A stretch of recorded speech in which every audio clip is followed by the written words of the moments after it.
নমস্কার, গল্পবাবুর পাঠশালায় আপনাদেরকে স্বাগত জানাই। আজকের গল্প রিঙ্কু দাসের লেখা তারানাথ তান্ত্রিক ও দেবাংশী। এই গল্পটিকে 7টি পর্বে বিভক্ত করা হয়েছে। চলুন তাহলে শুরু করা যাক আজকের হাড়হিম করা ভূতের গল্প তারানাথ তান্ত্রিক ও দেবাংশী। গল্প পাঠে বাপি।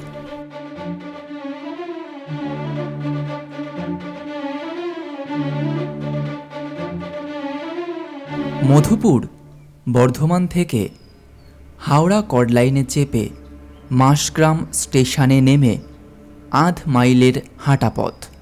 দামোদর নদীর তীরে অবস্থিত এই গ্রাম। এখনও বিদ্যুৎ বাতির সংযোগ এসে পৌঁছায়নি এই গ্রামে। প্রায় 300 মানুষ রয়েছে এই গ্রামে। হরিশ এই গ্রামের একমাত্র মুদি দোকানি, ফলেই তার সয় সম্পত্তির অভাব নেই। হরিশের একমাত্র মেয়ের নাম দেবলীনা। ভারী লক্ষ্মীমন্ত মেয়ে। সে বাড়ির সকলেই তাকে ভালোবেসে নীলা বলে ডাকে। একদিন সন্ধে নাগাদ নীলাদেবী পাশের পাড়ার হরিহর বাবুর মেয়ে ইরাবতীর সাথে গল্প করছে তাদের বাড়ির দাওয়াতে বসে। ইরাবতী বলল, এই নীলা, আমাকে এবার বাড়িতে ফিরতে হবে রে, অনেকটাই রাত হয়ে গেল। ওদিকে মা আবার চিন্তা করবে। নীলা বলল, সে কি রে, এক্ষুনি চলে যাবি? ইরাবতী বলল, হ্যাঁ রে, আর বসে থাকলে হবে না। এই বলে সে নীলার কাছ থেকে বিদায় নিয়ে বাড়ির উদ্দেশ্যে রওনা দিল। নীলার বাড়ি থেকে তার বাড়ির দূরত্ব খুব বেশি না হলেও দু পাড়ার মধ্যে দূরত্ব সৃষ্টি করেছে একটি পুকুর ও একটি বাঁশ বাগান। ইরাবতী সেই পুকুরের পাড় দিয়ে যাওয়ার সময় অনুভব করল কেউ যেন তার পিছু নিয়েছে। সে ঘাড় ঘুরিয়ে কয়েকবার তাকে দেখার চেষ্টা করেছে, কিন্তু কাউকে দেখতে না পেয়ে সে মনের ভুল ভেবে আবারও পথ হাঁটতে শুরু করে। যখন সে পুকুর পাড়ের বাঁশ বাগানটার কাছে এলো, তখন সে আবারও অনুভব করল দুটি চোখ যেন তার অলক্ষ্যে এক দৃষ্টিতে তাকিয়ে আছে তারই দিকে। এবার ইরাবতীর মনে একটু ভয়ের সঞ্চার হলো। সে একবার দাঁড়িয়ে ঘাড় ঘুরিয়ে এদিক ওদিক ভালো করে দেখে নিয়ে আবারও চলতে শুরু করলো, আর মনে মনে বলতে শুরু করলো, ভূত আমার ভূত, পেতনি আমার ঝি, রামলক্ষণ সঙ্গে আছে, ভয়টা আমার কি। বারবার এই কথা মনে মনে বিড়বিড় করতে করতে সে পায়ে পায়ে ঘরের দিকে এগোচ্ছে। হায় রে, যদি সে জানতে পারত কত বড় একটা বিপদ ওত পেতে বসে আছে তারই অপেক্ষায়। ইরাবতী কয়েক পা এগিয়েছে মাত্র, এমন সময় তার পিছন থেকে ভেসে এলো একটা পুরুষালী কণ্ঠস্বর। এই কণ্ঠস্বর তার চেনা, এই কণ্ঠস্বর তার বাবার। খোকে, খোকে, এই ভর সন্ধ্যা বেলায় কোথায় গিয়েছিলি? ইরাবতী পিছনে তাকাতে তাকাতে বলল, নীলাদের বাড়িতে গিয়েছিলাম। আর কিছু বলতে পারল না ইরাবতী। পিছনে তাতেই সে যে দৃশ্য দেখতে পেল তা দেখে ভয়ে আতঙ্কে তার কণ্ঠনালী বন্ধ হয়ে এসেছে। ইরাবতী আর এই বীভৎস দৃশ্য সহ্য করতে না পেরে এক তীব্র আর্তনাদ করে মাটির বুকে এলিয়ে পড়ল। এতটা রাত হলো, তারপরেও মেয়ে বাড়িতে ফিরছে না দেখে হরিহর বাবুর স্ত্রী ঝর্ণা দেবী স্বামীকে বললেন, কই গো, শুনছো? বলছি এত রাত হয়ে গেল, একবার তুমি দেখো না গিয়ে মেয়েটা কোথায় গেল। হরিহরবাবু বললেন, আমি দিনু আর লেঠেলদের পাঠিয়েছি ইরাবতীকে খুঁজতে। হয়তো নীলাদের বাড়িতেই আছে, তুমি চিন্তা করো না, এক্ষুনি চলে আসবে। হরিহরবাবু নিজের স্ত্রীকে আশ্বস্ত করার চেষ্টা করলেন বটে, কিন্তু ঝর্ণা দেবী স্বামীর কথায় আশ্বস্ত হতে পারলেন না। যতই হোক মায়ের মন বলে কথা। এমন সময় দিনু মানে হরিহর বাবুর খাস চাকর এসে খবর দিল যে ইরাবতী নীলাদের বাড়িতে নেই। সে নাকি অনেক আগেই বাড়ি যাচ্ছি বলে সেখান থেকে চলে এসেছে। এই কথা শুনে ঝর্ণাদেবী কাঁদতে কাঁদতে বললেন, ওরে ইরা রে, কোথায় চলে গেলি রে মা? মারে মারে, ফিরে আয় মা, ফিরে আয়। স্ত্রীকে ভেঙে পড়তে দেখে হরিহর বাবু স্ত্রীকে সান্ত্বনা দিয়ে বললেন, আহা ঝর্ণা, আরে কেঁদো না, আমি দেখছি ও কোথায় গেল। এই দিনু, চল তো গিয়ে দেখি ইরামা কোথায় গেল। এই বলে হরিহর বাবু ও দিনু বাড়ি থেকে বেরিয়ে এলেন।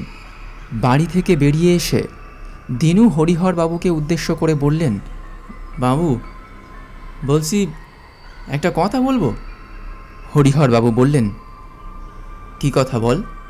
দিনু আমতা আমতা করে বলল, আগে আগে কর্তা, ওই জেলে পাড়ার হরেনকে ধরলে কেমন হয়? আসলে কর্তা, আমাদের ওই ইরামায়ের ওপরে ওই বেটার ছেলের নজর পড়েছিল, তাই বলছিলুম আর কি। হরিহর বাবুর মাথায় যেন আগুন জ্বলে গেল কথাটা শুনে। সত্যি তো, কয়েক মাস আগে ওই বেটার ছেলে হরেন এসে হরিহর বাবুকে বলেছিলেন বটে যে সে নাকি ইরামাকে ভালোবাসে, তাকে বিয়ে করতে চায়। হরিহর বাবু এই গ্রামের একজন গণ্যমান্য ব্যক্তি, জমিদার নয় বটে, তবে তার প্রভাব প্রতিপত্তি জমিদারের থেকে কম নয়। খুদ জমিদার মশাইও তাকে সমীহ করে চলেন। আর কোথাকার কে এক সামান্য জেলে কিনা তার মেয়েকে বিয়ে করতে চায়। সেদিন হরিনাথ বাবুর লেঠেল আর হরিনাথ বাবুর কথায় দু চার ঘা দিয়ে তাকে বাড়ি থেকে বের করে দিয়েছিল হরেন। সেদিন যেতে যেতে বলেছিল, হরিনাথ, বড় পাখনা গজিয়েছে তোর না? মনে রাখিস, সুযোগ পেলে না এর বদলা আমি নেব না। আর কিছু ভাবতে পারলেন না। হরিনাথ বাবু দিনুকে সাথে নিয়ে হন হন করে বেরিয়ে গেলেন জেলে পাড়ার দিকে। হরেন সবেমাত্র 2 গিলাস চড়িয়েছে, নেশাটা হালকা হালকা হচ্ছে, একটু চোখটা ঢুলু ঢুলু লালও হতে শুরু করে দিয়েছে। এমন সময় দিনু এসে সজোরে একটা লাথি মারল হরেনের পিঠে। হরেন মুখ থুবড়ে পড়ে গেল মাটির উপর। টলমলো পায়ে উঠে দাঁড়িয়ে সে হুঙ্কার দিয়ে বলল, কেরে কেরে শালা, পিছনে লুকিয়ে মারছিস কেন? সাহস থাকে তো সামনে এসে মার। হরেনের থেকে অনতি দূরে আরও কয়েকজন বসেছিল। হরেনের চেঁচামেচি শুনে তারা ছুটে এসে প্রশ্ন করল, এই কী হয়েছে রে হরেন, চেঁচাচ্ছিস কেন? হরেন আবার তিক্ততার সাথে উত্তর দিল, না চেঁচাবো না। কোন শালা আমাকে পিছন থেকে লাথি মারলো, আর আমি কি চুপ করে বসে থাকবো নাকি? হরিহরবাবু এতক্ষণ চুপ করে দাঁড়িয়েছিলেন। এবার তিনি গজরে উঠে বললেন, এই হরেন, ভালো চাস তো আমার মেয়ে কোথায় বল, কোথায় লুকিয়ে রেখেছিস ওকে? ভালো চাস তো বল, না হলে কিন্তু এর ফল ভালো হবে না বলে দিচ্ছি। হরেন চিৎকার করে উঠে বলল, দুঃশালা, তোর মেয়ে কোথায় তা আমি জানবো কি করে? সালা, তুই কি আমাকে তোর মেয়ের নাগর পেয়েছিস?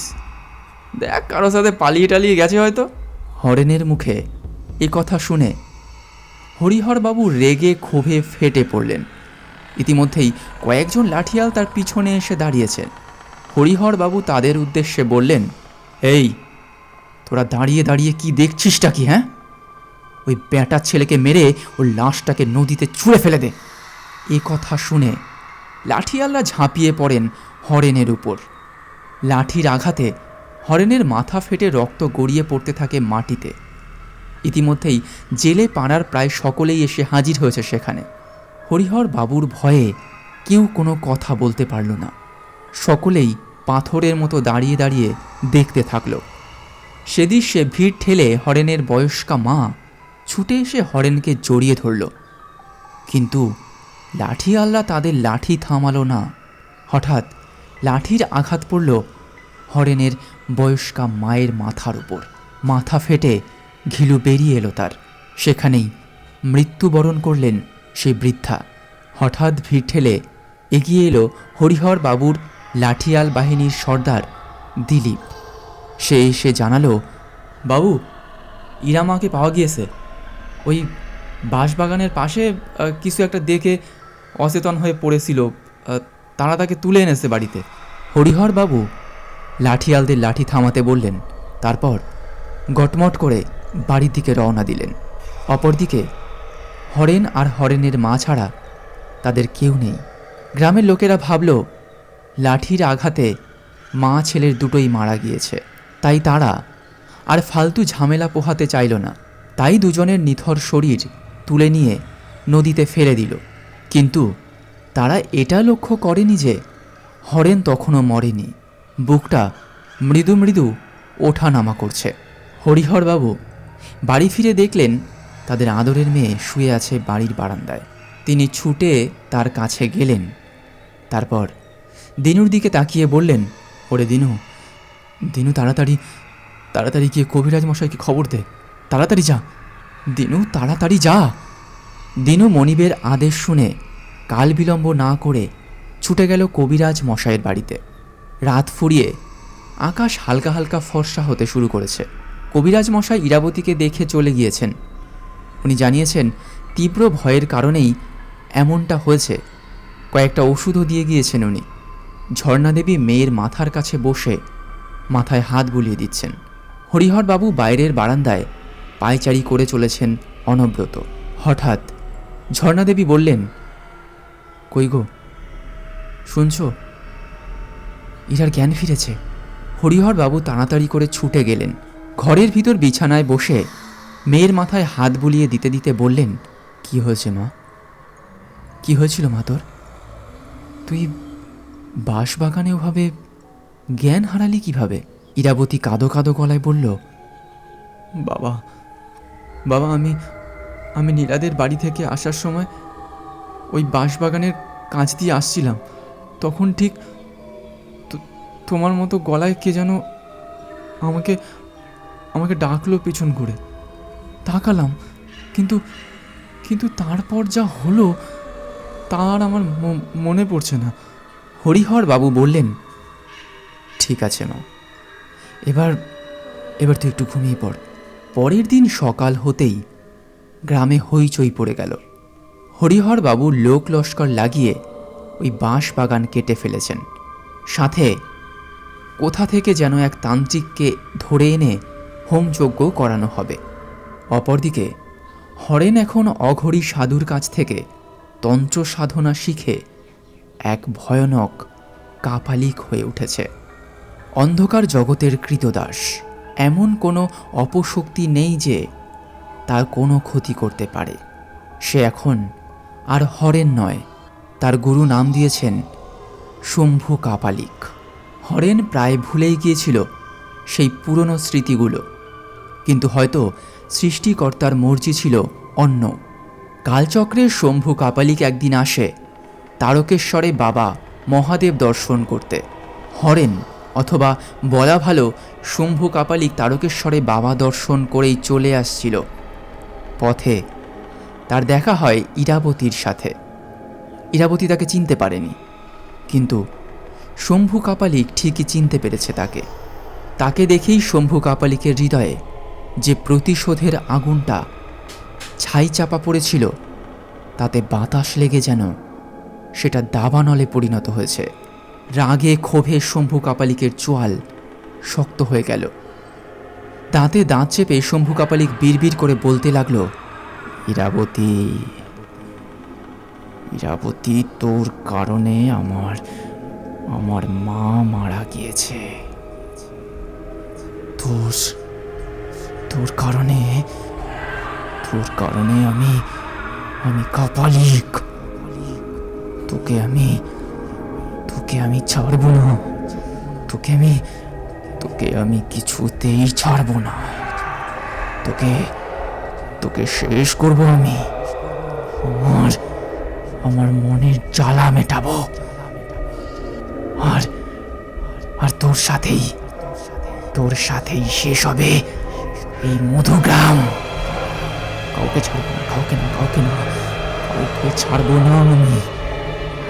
আমি কাউকে ছাড়বো না, কাউকে ছাড়বো না। আমি কাউকে ছাড়বো না।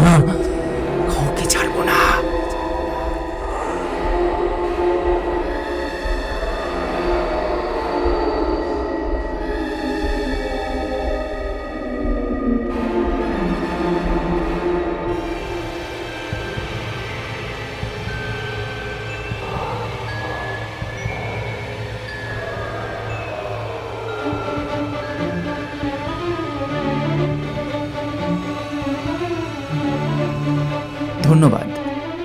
আমাদের এই পর্বটি আপনাদের কেমন লাগলো আমাদেরকে কমেন্টস বক্সে জানান। আমাদের পরবর্তী পর্বটি দেখতে আমাদের চ্যানেল ভিজিট করুন। খুব তাড়াতাড়ি নিয়ে আসবো আমাদের এই গল্পের পরবর্তী পর্ব।